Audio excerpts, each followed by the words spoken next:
என்ன சொன்ன? இல்ல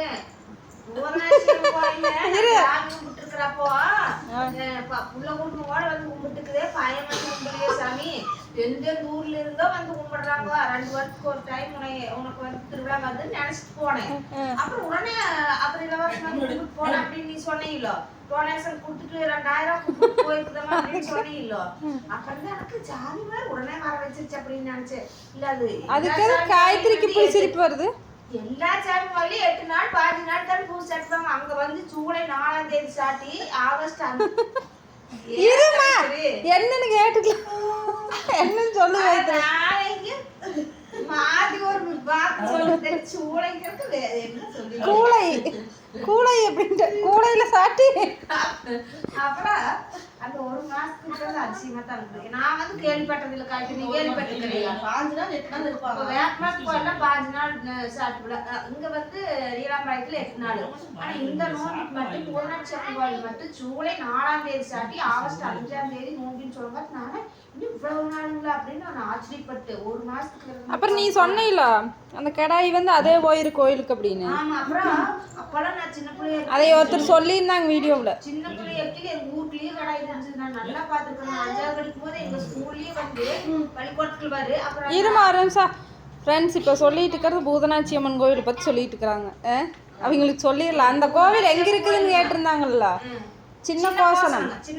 நம்பியூர் வட்டார் சின்ன கோசனம். அங்கே வந்தீங்கன்னாவே கேட்டிங்கன்னாவே சொல்லிடுவாங்க. நம்பியூர் வந்தாவே சொல்லிடுவாங்க பூதனாட்சி அம்மன் கோவில். அழகு கடந்த கூட்டம். அந்த வியாழன் ஒரே நாள் நோம்பியாம காய்ச்சிருந்தாங்க.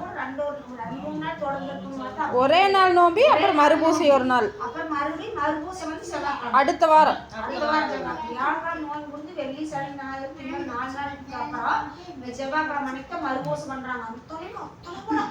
அந்த அன்னைக்கு 2000 கடாய் வெட்டினாங்கன்னா நோம்பி அன்னைக்கு இந்த அன்னைக்கு 2000 கடாய் வெட்டுறாங்க.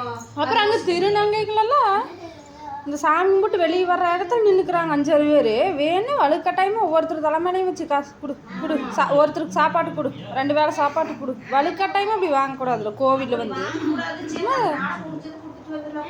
கையை பிடிச்சி இழுத்து இப்படி தலையில் வச்சு ஆசீர்வாதம் பண்ணுற மாதிரி. ஏன்னா அவங்க காசு கொண்டு வந்திருப்பாங்க, கொண்டு வராமையும் வந்திருப்பாங்க. அவங்க கொடுத்தா வாங்கிக்கல. அவங்களுடைய குணம் அப்படி. அப்புறம் என்ன அது சின்ன காய்கறி அந்த கோயில்ல எல்லா கோயிலையும் வந்து கடாயில வெட்டி வீட்டுல கொண்டு போய் சாப்பாடு சாப்பிடல, குழம்பு சாப்பிடல அப்படியெல்லாம் இல்லை. அவங்க வந்து வெட்டுற கடாய் கூட அவங்களே சாப்பாடு செஞ்சு குழம்பு வச்சு அவங்களே ஓட்டுருவாங்க. நாம வைக்க தேவையில்லை. வரவங்களுக்கெல்லாம் போட்டு வரவங்களுக்கெல்லாம் போட்டு மீதி வந்து குளிக்கி ஊற்றி குழம்பு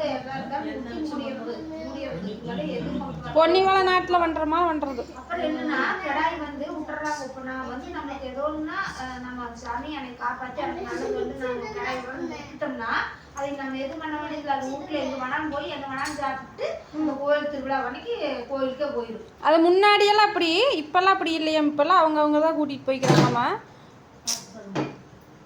முன்னாடி வந்து அப்படி கடாய் வந்து எங்க இருந்தாலும் அதே தேடி சாமி கோயிலுக்கு அந்த நேரத்துக்கு வந்து நின்றுக்குமாமா. அந்த அளவுக்கு சாமி.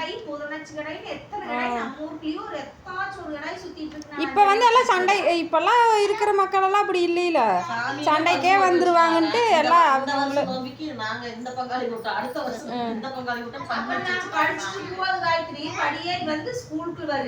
அப்புறம் தாயை அந்த சமைக்கிற அரிசி முடிச்சுன்னா அரிசி ஒரு 2 ரூபாய் சாப்பிடு. அப்புறம் எல்லாம் பாக்கு. அப்புறம் அது வாட்டு இறங்கி அது வாட்டு போயிரு. ஆனா அவ்வளோ ஒரு சக்தி வேறு சாமிக்கு. கோவிலுக்கே வர வச்சிருக்கு வேறு கடா. எங்க போயிருந்தாலும் 2-3 நாளைக்கு முன்னாடி எங்கேயாவது காணாம போயிருமாமா. ஆனா வந்து பார்த்தாங்கன்னா கோவில் இருக்குமாமா. அதே வர வச்சிருமாமா.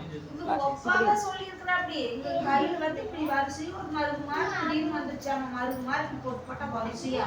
அப்புறம் உடனே பூதனாட்சி அம்மன் கும்பிட்டு அது மருகெல்லாம் கொஞ்ச நாள் 2-3 நாள் காணாம போயிடுச்சாமா. அது ஒரு அதிசயமா சொல்லிட்டு இருக்கா அப்படிங்கப்பா. ஒரே ஒரு டைம் பாப்பா வரத்துக்கு முந்தி சைக்கிள் அப்பெல்லாம் கல்லு தடம் காய்த்திரி எங்க பாப்பா கூட்டிட்டு போனது. அது அப்ப போனதை அப்புறம் வருஷம் இத்தனை பேர் போய் கும்பிடுறாங்க. நான் கும்பிட முடியலையே நினைச்சிட்டு இருந்தேன். நல்ல வேலை சாமி நானே இத்தனை வருஷத்துல இன்னைக்கு தான் போயிருக்கிறேன். முதல் கரெக்டா போயிடும். இன்னும் அன்னதானம் தான் வாங்க முடியாதாட்டு கம்முன்னு சாமி கும்பிட்டு வந்துடலாம். ரொம்ப கூட்டம்.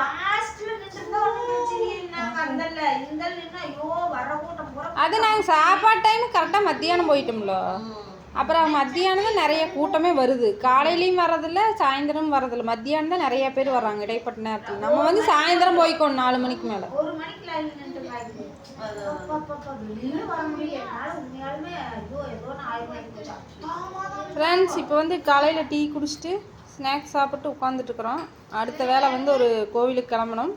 அந்த vlog வரும் பாருங்க. ஓகேவா? Okay bye. சப்ஸ்கிரைபர்க்கெல்லாம் வணக்கம். எங்கள் அம்மா கடைசியில் தான் வணக்கம். என் அன்பான சப்ஸ்கிரைபர்க்கெல்லாம் வணக்கம்.